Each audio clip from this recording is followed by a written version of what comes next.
Breaking news చూస్తున్నాం. ఈరోజు 9వ రోజుగా ఇరాన్ వర్సెస్ ఇజ్రాయెల్ గా వార్ కొనసాగుతోంది. ఎటు చూసినా భీకరంగా దాడులు కొనసాగుతున్నాయి. ఇజ్రాయెల్ పైన ఇరాన్ మరోసారి భీకరంగా రెచ్చిపోయింది. అర్ధరాత్రి నుంచి పెద్దెత్తున మిసైల్స్ తో, హైపర్సోనిక్ మిసైల్స్ తో ఇరాన్ ఇజ్రాయెల్ ని చుట్టుముట్టింది. గాల్లో పెద్ద ఎత్తున శబ్దాలతో మిసైల్స్ నిప్పులు కక్కుతూ ఇజ్రాయెల్లోని Tel Aviv, Holon, Haifa region and Ramat Gan, Beersheba ప్రాంతాలని పూర్తిగా ఛిద్రం చేశాయి. ఐరన్ డోమ్ లాంటి శక్తి ఉండి ఐరన్ డోమ్ లాంటి శక్తి అడ్డుకునే ప్రయత్నం చేసినప్పటికీ ఏమాత్రం కూడా అంతటి స్థాయిలో ఫలితం లేకుండా పోయింది. ప్రస్తుతానికి టెల్ అవీవ్, హోలోన్, రమద్గాన్, హైఫా రీజియన్లు పూర్తిగా కూడా ఈ దాడిలో ఛిద్రమయ్యాయి. ఇక టెల్ అవీవ్ ప్రాంతం అయితే పెద్దగా అక్కర్లేదు. మీరు చూస్తున్న ఈ దృశ్యాలన్నీ కూడా టెల్ అవీవ్ ప్రాంతంలోని దృశ్యాలే. సో టెల్ అవీవ్ ప్రాంతంలో పెద్ద ఎత్తున మంటలు ఎగిసిపడ్డాయి. హైఫా నగరం పైన ఇరాన్ బాలిస్టిక్ మిసైల్స్ దూసుకొచ్చాయి. ఇజ్రాయెల్లోని ప్లే స్కూల్ పైన కూడా ఇరాన్ దాడి చేసింది. అయితే ఇరాన్ దాడులకి సమర్థవంతంగా ఇజ్రాయెల్ కూడా తిప్పుకునే ప్రయత్నం చేస్తోంది. సుమారుగా 60కి పైగా ఇరాన్ ఫైటర్ జెట్స్ పూర్తిగా కూడా ఇజ్రాయెల్ దాడిలో పేలిపోయాయి. వాటిని కూడా ఇజ్రాయెల్ పేల్చేసింది. ప్రస్తుతానికి ఇంకా ఈ క్షణానికి నేను వార్తలు చెప్పే ఈ సమయానికి కూడా ఇంకా దాడులు కొనసాగుతున్నాయి. ఎగ్జాక్ట్గా మన దగ్గర సమయం 7:30 కావస్తోంది. అంటే అక్కడ సమయం ఇంకా 5 గంటలు మాత్రమే. ఈ క్షణంలో ఇంకా కూడా అక్కడి ప్రజలంతా కూడా బంకర్లో దాక్కొని ఉన్నారు. బంకర్లో సేఫ్ జోన్స్ లో అంతా దాక్కొని ఉన్నారు. ఇంకా అక్కడ సైరన్లు మోగుతున్నట్టు తెలుస్తోంది. ఇరాన్ టెల్ అవీవ్, హోలోన్, రమద్గాన్, హైఫా రీజియన్ల పైన దాడులు చేస్తూనే ఉంది. ఇంకా మిసైల్స్ ప్రయోగం కొనసాగుతూనే ఉంది. చాలా పెద్ద ఎత్తున ఇరాన్ ఇజ్రాయెల్ పైన విరుచుకుపడుతోంది. ఇజ్రాయెల్ కూడా ఏమాత్రం సైలెంట్గా లేదు. ఇజ్రాయెల్ కూడా ఏమాత్రం కూడా మౌనంగా ఉండకుండా ఇరాన్ పైన కూడా అదే స్థాయిలో విరుచుకుపడుతోంది. మీరు చూస్తున్న ఆ ఎక్స్క్లూజివ్ దృశ్యాలు తాజాగా ఇజ్రాయెల్లోని ఆ దృశ్యాలవన్నీ కూడా పలు కీలకమైన ప్రాంతాలు మొత్తం కూడా ఆ మిసైల్స్ దాడిలో పూర్తిగా అగ్నికి ఆహుతైపోయాయి. మిసైల్స్ పడడంతో బిల్డింగ్స్ అని కుప్పకూలిపోయాయి. ఇప్పటికే మీరు చూస్తుంటారు, బీర్షెబా ప్రాంతంలో ఉన్నటువంటి స్టాక్ ఎక్స్చేంజ్ మార్కెట్ బిల్డింగ్ ని పూర్తిగా కుప్పకూల్చేసింది ఇరాన్. ఆ తర్వాత టెల్ అవీవ్ ప్రాంతంలోని బీర్షెబాలోని సొరొక్కో మెడికల్ సెంటర్ కూడా కుప్పకూల్చేసింది. తాజాగా మైక్రోసాఫ్ట్ సెంటర్ ఆఫీస్ ని కూడా ఇజ్రాయెల్ బిల్డింగ్ ని పూర్తిగా కుప్పకూల్చేసింది ఇరాన్. ఇజ్రాయెల్లోని మైక్రోసాఫ్ట్ సెంటర్ ఆఫీస్ ని ఇరాన్ కుప్పకూల్చేసింది. ఇలా ఈ వైపుగా పెద్ద ఎత్తున నష్టం వాటిల్లుతుంది. ఇరు దేశాలు కూడా ఈ నష్టాన్ని చవిచూస్తూ ఉన్నాయి. అయితే ఈ నేపథ్యంలో అమెరికా అధ్యక్షుడు డొనాల్డ్ ట్రంప్ యొక్క వ్యవహారం కూడా కాస్త చర్చనీయాంశంగా మారింది. నేను 2 వారాల పాటుగా సైలెంట్గా ఉంటాను, మీరు ఇరు దేశాల మధ్య ఏదైనా సంధి కుదిర్చి వారిద్దరి మధ్య సమన్వయం తీసుకొస్తానంటే తీసుకురండి, మీ ప్రయత్నాలు మీరు చేయండి అని చెప్పి యూరోప్కి చెప్పాడు ఆయన.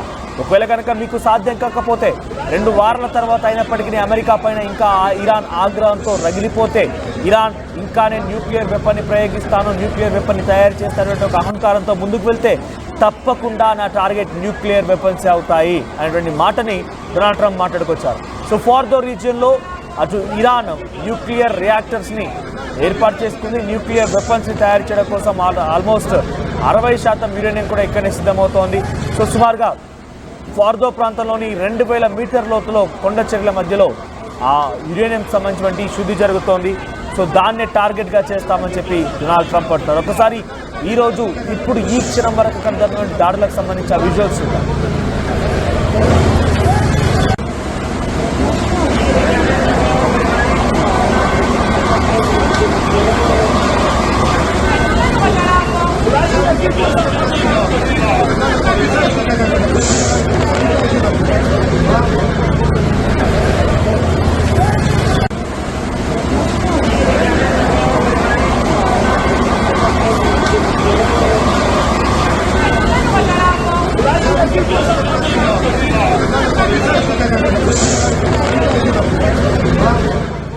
ప్రస్తుతానికి ఇంకా అక్కడ దాడులు కొనసాగుతున్నాయి. నేను ఈ వార్త చెప్పే సమయానికి ఇంకా దాడులు కొనసాగుతున్నాయి. నేను పదే ప్రస్తావిస్తున్నాను. కొంతమంది ఇదంతా తప్పుడు వార్త అంటున్నారు. మీరు ఒక్కసారి ధృవీకరించుకోండి. ఒక్కసారి మీకే కనుక మీ ఫోన్లు ఉన్నాయి, ఈ వార్తను ఫేక్ అని కొట్టి పారేసే ముందు ఫోన్లు ఉంటే ఒక్కసారి ఇరాన్ ఇజ్రాయెల్ మధ్య ఎటువంటి భీకర యుద్ధం జరుగుతుందో తెలుసుకునే ప్రయత్నం చేయండి.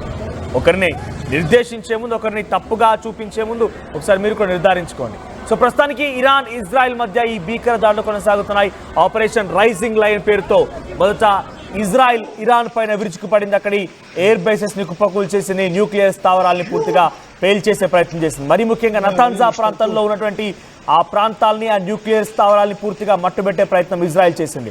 అయితే ముందుగా ఇజ్రాయెల్ అమెరికా ప్రోద్బలంతో వెన్నుదన్నుగా ఉంది. అమెరికా అనేటువంటి ఆలోచనతో ఇరాన్ పైన చాలా భీకరంగా, కనీసం ఇజ్రాయెల్ ఇరాన్కి ఉపశమనం లేకుండా, కనీసం శ్వాస తీసుకునే గ్యాప్ లేకుండా భీకరంగా దాడులు చేసింది. కానీ ఆ తర్వాత నుంచి కొంత ఇరాన్ తేలుకుంది.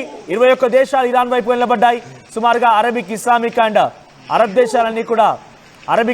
అండ్ ఆఫ్రికన్ దేశాలన్నీ కూడా ఇరాన్ వైపుగా నిలబడడం మొదలు పెట్టాయి. అప్పటి నుంచి కూడా పెద్ద ఎత్తున ఇరాన్ దాడి చేస్తోంది. రష్యా, చైనా కూడా ఇరాన్ వైపు నిలబడ్డాయి. చైనా ఏకంగా ఒక కార్గో విమానంలో ప్రత్యేకంగా ఇరాన్కి యుద్ధ సామాగ్రిని సమకూర్చినట్టుగా కూడా వార్తలు అందుతున్నాయి. ఈ నేపథ్యంలోనే ఇరాన్ ఏ మాత్రం గ్యాప్ ఇవ్వడం లేదు. వర్షపు చినుకులు అడుగడుగున ఎలా పడతాయో, ఒక వ్యక్తిని వర్షపు చినుకులు ఎలా తడిసి ముద్దయ్యేలా చేస్తాయో, తడిపేస్తాయో, ఆ రకంగా ఇరాన్ తన బాంబుల వర్షంతోని ఇజ్రాయెల్ని తడిపేస్తోంది, ఛిద్రం చేస్తోంది.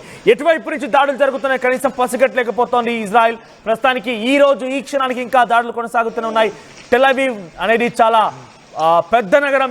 అది ఇజ్రాయెల్ మొత్తానికి కూడా ఒక మహానగరంగా, రాజధాని నగరం కూడా ఉంది. సో టెల్ అవీవ్ ప్రాంతం చాలా ప్రాంతాలను కూడా పూర్తిగా నీలమట్టం చేసేసింది, కుప్ప కురిపించేసింది ఇరాన్. సో అక్కడ మెడికల్ సెంటర్ ని కూల్చేసింది, మైక్రోసాఫ్ట్ ఆఫీస్ ని కూల్చేసింది, అక్కడ స్టాక్ ఎక్స్చేంజ్ మార్కెట్ బిల్డింగ్ ని కూల్చేసింది. ఏకంగా చాలా కీలకమైన ప్రాంతాలని టార్గెట్ గా చేసుకొని ఈ దాడులు చేస్తోంది. అమెరికా ముందుగా కొంత సపోర్ట్ ఇచ్చింది, కానీ ఇప్పుడు ఏం చెప్తుందంటే ఏకంగా ఇజ్రాయెల్ పైన జరిగిన దాడికి సంబంధించి ఇజ్రాయెల్లో ఉన్నటువంటి యుఎస్ ఎంబసీ కార్యాలయం పైన కూడా మిసైల్ పడింది. అక్కడ ఎంబసీ కార్యాలయం కూడా పూర్తిగా ధ్వంసమైంది. ఈ నేపథ్యంలోనే 79 మంది కుటుంబాలని, 79 మంది ఎంబసీ అధికారులని, ఇజ్రాయెల్ ఉన్న వారందరూ కూడా ప్రత్యేక యుద్ధ విమానాన్ని పంపించి అమెరికా వెనక్కి తీసుకొచ్చుకుంటుంది. ఆల్రెడీ యుద్ధ విమానం అక్కడికి చేరిపోయింది. అక్కడ నుంచి వారందరినీ కూడా సోఫియా లేదా బల్గేరియా వైదిగా అమెరికాకు తీసుకురావాలనేటువంటి ఒక ఆలోచనతో డొనాల్డ్ ట్రంప్ ఉన్నారు. అంటే ఇప్పుడు ఇజ్రాయెల్ వైపుగా డొనాల్డ్ ట్రంప్ కూడా ఒక రకంగా చేతులెత్తేస్తారని చెప్పాలి. మీరు తేల్చుకోండి, మీరు యుద్ధం చేసుకోండి, మీరు కొట్టుకు చావండి. ఆ తర్వాత ఏం జరుగుతుందని చూద్దాం. ఆ తర్వాత 2 వారాల తర్వాత నేను ఎంట్రీ ఇస్తాను, కానీ నా టార్గెట్ అల్లా కేవలం ఫార్దో న్యూక్లియర్ రీజియన్ మాత్రమే. ఫార్దో అటువంటి ఆ న్యూక్లియర్ స్థావరం మాత్రమే ఇరాన్ టార్గెట్ కాబోతున్నటువంటి మాట కూడా వినిపిస్తున్నాయి. ఒకవైపు డొనాల్డ్ ట్రంప్ ఇంకొక వ్యూహరచన కూడా చేస్తున్నారు. ఆయన పాకిస్తాన్ భూభాగంలో నుంచి ఆయన డైరెక్ట్ గా ఇరాన్ లేపేయాలన్న కుట్రలో ఉన్నారు. సో ఇజ్రాయెల్ ప్రస్తుతానికి దాడి తిప్పికొడుతోంది. సెంట్రల్ దాడిపై దాడి చేసినట్టు తెలుస్తోంది ఇజ్రాయెల్ కూడా. మీరు చూస్తున్నటువంటి దృశ్యాలన్నీ కూడా ఇరాన్ దాడిలో కుప్ప కూలిపోయినటువంటి ఇజ్రాయెల్లోని ఒక ప్లే స్కూల్. అది మీకు పూర్తిగా బ్లాంక్ గా కనిపించవచ్చు. అది చూడండి ఒకసారి. ఆ ప్లే స్కూల్ అప్పటి వరకు బాగానే ఉంది, అంతా అక్కడ బెంచెస్, పిల్లలు ఆడుకోవడానికి సామాగ్రి అంతా అక్కడే ఉండిపోయింది. కానీ ఒక్కసారిగా ఎప్పుడైతే మిసైల్ పడిందో, ఆ మిసైల్ పడడంతో ఒక్కసారిగా అక్కడి నిప్పులు కక్కుతూ ఆ మిసైల్ వచ్చి ఎప్పుడైతే పడిందో అక్కడ ఒక్కసారి డిస్టర్బింగ్ విజువల్స్ మీరు అటు స్క్రీన్ పైన చూస్తున్నారు. సో ప్లే స్కూల్లోని దృశ్యాలవన్నీ కూడా ఒకసారి మీరు ఆ విజువల్ చూడండి.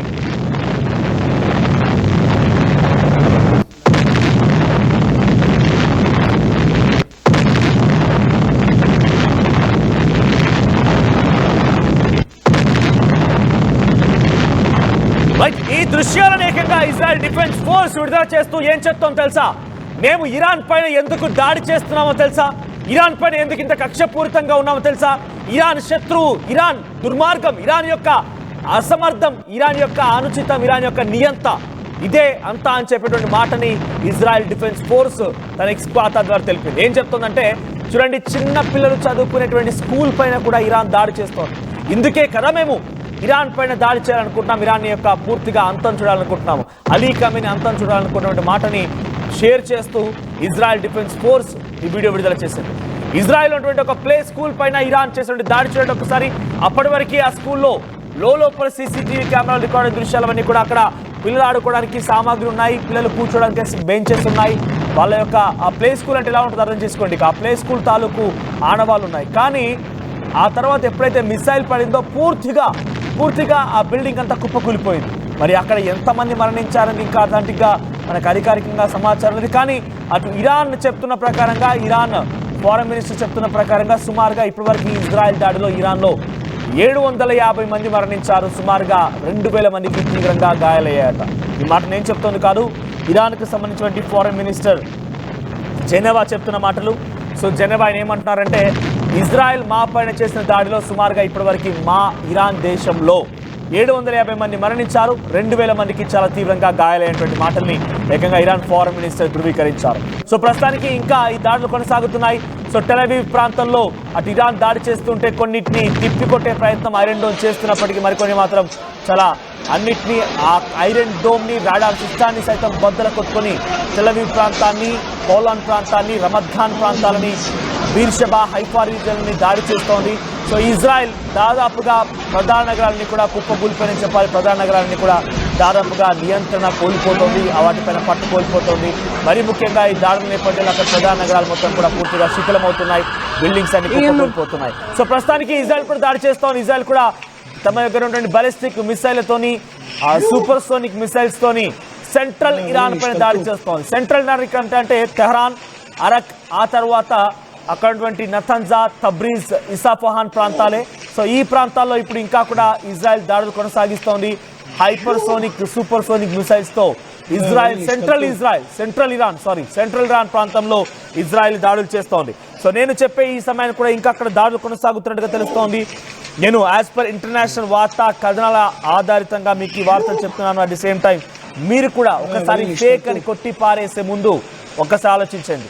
RTV తెలుగు ఛానల్స్లో అందరికంటే వేగంగా, ఖచ్చితంగా వారికి సంబంధించిన అంశాలు మీకు ఎప్పటికప్పుడు చేరవేస్తోంది. కారణం ఇదంతా కూడా మూడో ప్రపంచ యుద్ధానికి దారి తీస్తుందనేటువంటి అంశాలు తెలియజేయడంతో పాటుగా మీకు ప్రపంచ దేశాలు జరిగినటువంటి విషయాలపైన అవగాహన కల్పించడమే. ఇక్కడెక్కడ కూడా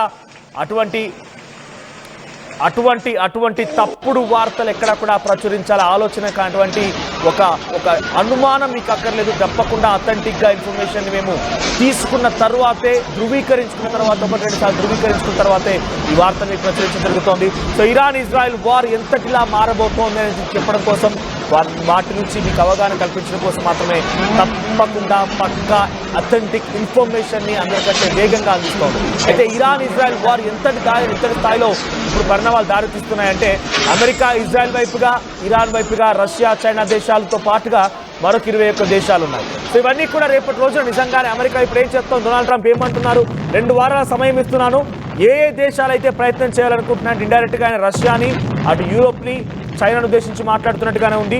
ఏ దేశాలైతే ఇద్దరి మధ్య సంధి కుదిర్చి వారిద్దరి మధ్య సమన్వయం తీసుకొచ్చి శాంతిని నెలకొల్పాలనుకుంటున్నారు, నెలకొల్పండి. ఆ తర్వాత నేను గనక 2 వారాల తర్వాత రంగంలోకి దిగితే ఆయన చాలా క్లియర్గా చెప్తున్నారు, my target would be definitely for those region, my target will be definitely for those region అని ఇరాన్ అంటున్నారంటే ఆ ఫార్ దో రీజియన్లో ఇరానియం శుద్ధి జరుగుతోంది, అక్కడ న్యూక్లియర్ వెపన్స్ తయారీ జరుగుతోంది. సో ఈ నేపథ్యంలోనే ఆయన తప్పకుండా నేను ఆ ఫార్ దో రీజియన్ టార్గెట్గా దాడులు చేస్తానటువంటి మాటని ఆయన మాట్లాడుతున్నారు. సో 2 వారాల్లోగా ఇటు యూరోప్ ప్రయత్నం చేస్తోంది, రష్యా ప్రయత్నం చేస్తోంది, కానీ ఎవరి మాటల్ని అటు ఇరాన్ బేఖాతరు చేస్తోంది, అటువైపుగా బెంజమిన్ నెతన్యాహు ఇజ్రాయెల్ ప్రధాని కూడా బేఖాతరు చేస్తున్నారు. అలీ ఖమేనీ ఏకంగా గుహలో దాక్కొని, సొరంగంలో దాక్కొని ప్రాణాలు కాపాడుకుంటూ కూడా ఈ రకమైనటువంటి దాడులకైనా ముందుకు వెళ్తున్నారంటే డెఫినెట్గా ఆయన ఇప్పట్లో అయితే శాంతికి సిద్ధంగా లేరు. ఇరాన్ని పూర్తిగా అంతమొందించాలని లక్ష్యంగా ఆయన మాట్లాడుతున్నట్టుగా తెలుస్తోంది. గోలో దాక్కొనైనా సరే, ఆయన సొరంగ మార్గంలో దాక్కొని ప్రాణాలు కాపాడుకొని కుటుంబంతో పరారైపోయినా సరే ఆయన గోలో నుంచి కూడా ఇజ్రాయెల్ పైన దాడి చేయమని ఆదేశాలు జారీ చేస్తున్నారు. అయితే ఇజ్రాయెల్ కూడా ఏమాత్రం ఊరుకోవడం, ఇరాన్ పైన ఇంటెన్సిటీ పెంచండి, దాడుల సంఖ్యని పెంచండి, మిసైల్స్ని పెంచండి, వాటి సామర్థ్యాన్ని పెంచండి, ఇంకా దాడుల సంఖ్యని పెంచనేటువంటి మాటని ఇజ్రాయెల్ వైపు నుంచి అక్కడి డిఫెన్స్ మినిస్టర్ కాట్స్ చెప్తున్నారు. ఇజ్రాయెల్ కాట్స్ చెప్తున్నారు. ఆయన ఏమంటున్నారంటే increase the intensity, I have ordered IDF Israel defence ఫోర్స్కి నేను ఇంటెన్సిటీని పెంచండి, ఇంకా ఇరాన్ పైన దాడి చేసేటువంటి ఆ విషయాన్ని పెంచండి అనేటువంటి మాటని ఆయన మాట్లాడుతున్నారు. సో ఈ నేపథ్యం ఎవరు కూడా తగ్గడం లేదు, ఎవరు కూడా ఒక రకంగా వెనకడుగు వేయడం లేదు. అది ఇద్దరు కూడా కయ్యానికి కాలు దూతున్నట్టుగా ఉంది. ప్రస్తుతానికి heats up after Tehran షెట్స్ door on nuclear negotiations. Israel and Iran launched fresh attacks on each earlier Saturday. So నేను ఈ వార్తని మీకు అక్కడి వార్తా కథనాల మేరకి, ర్యూటర్స్ అటువంటి వార్తా కథనాల మేరకి చెప్తున్నాను. సో ప్రస్తుతానికి ఈ సమయానికి ఇంకా జరుగుతున్న ఎగ్జాక్ట్గా సమయం ఇప్పుడు 7:50 కావస్తోంది. సో ఇప్పుడు ఇంకా దాడులు జరుగుతున్నాయి యాజ్ పర్ ఇజ్రాయెల్ టైమింగ్ ప్రకారంగా అక్కడ సుమారుగా 6 కావస్తోంది, 5:50 కావస్తోంది. ఇంకా ఈ దాడులు జరుగుతున్నాయి, సైరన్ల మోత మోగుతుంది అనేది అక్కడ తెలుస్తోంది. So shortly Iran rule out of nuclear negotiations under threat. So ఇప్పటికే ఇరాన్ ఉన్నటువంటి న్యూక్లియర్ నెగోషియేషన్స్ మొత్తం కూడా థ్రెట్లో ఉన్న కారణంగా, న్యూక్లియర్ స్థావరాలు మొత్తం కూడా థ్రెట్లో ఉన్న కారణంగా అక్కడ ఇంకా దాడులు జరుగుతున్నాయి. అదేవిధంగా ఇరాన్ కూడా దాడులు చేస్తోంది. ఇటువైపుగా ఇజ్రాయెల్లో కూడా పెద్ద ఎత్తున టెల్ అవీవ్, హోలాన్, రమద్ ఖాన్ ప్రాంతాలని కూడా దాడి చేస్తున్న నేపథ్యంలో సైరన్లు ఇంకా మోగుతూనే ఉన్నాయి. ఇంకా యుద్ధం ఆగే పరిస్థితి కనబడడం లేదు.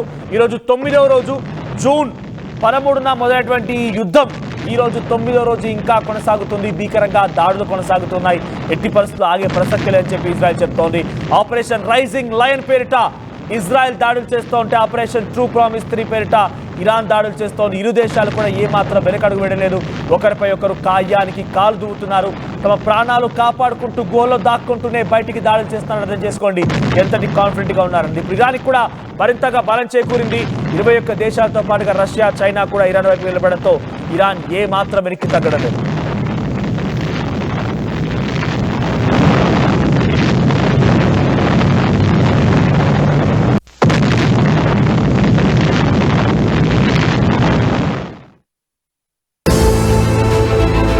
At KL, experience what it feels like to be a true engineer. KL, deemed to be university. తెలుగులో ఫాస్టెస్ట్ న్యూస్ యాప్ ఇప్పుడు కొత్త అవతారంలో 5 సెకండ్లోనే పూర్తి వార్తా సమాచారం మీ చేతిలోకి. సోషల్ మీడియా ట్రెండ్స్ మీ కళ్ళ ముందుకే live TV and voice search options తో ఇప్పుడే డౌన్లోడ్ చేయండి. యాప్ లింక్ డిస్క్రిప్షన్ లో ఉంది.